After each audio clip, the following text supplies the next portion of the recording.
Você já enfrentou alguma situação em que você pediu para alguém orar por você? Talvez um irmão, uma irmã, o pastor, o padre, o bispo, enfim, uma situação difícil e você pediu para que alguém orasse por você e mesmo assim a situação não se resolveu?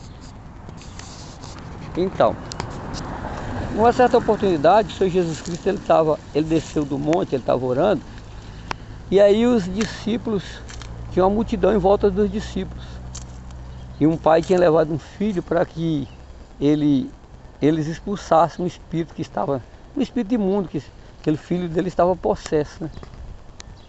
E o discípulo não conseguiu. Então o Senhor Jesus Cristo libertou aquele rapaz. Depois os discípulos perguntaram para o Senhor Jesus o seguinte, quando eles estavam a sós em casa, eles perguntaram para o Senhor Jesus: por que nós não conseguimos libertar aquele rapaz?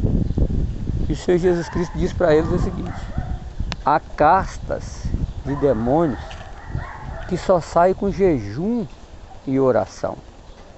Você entende por que o Senhor Jesus Cristo, de tempo em tempo, ele ia para o monte, ia para um lugar assim, digamos, deserto, orar? Ele ia estreitar o relacionamento dele com Deus. E como os discípulos eles não tinham o hábito de fazer isso, eles não tiveram condições espirituais de libertar aquele rapaz.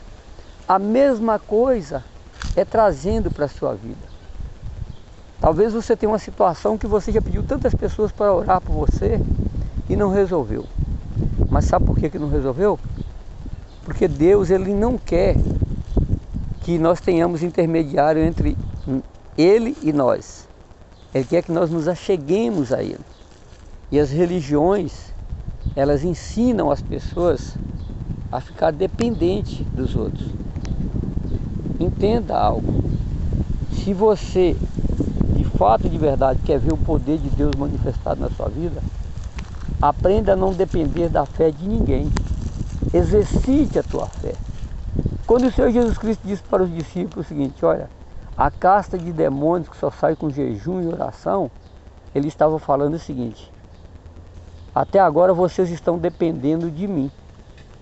Quando vocês não ficar mais na minha dependência, vocês conseguirão fazer o que eu faço. Interessante que isso só aconteceu depois do Pentecostes, quando os discípulos eles foram cheios do Espírito Santo.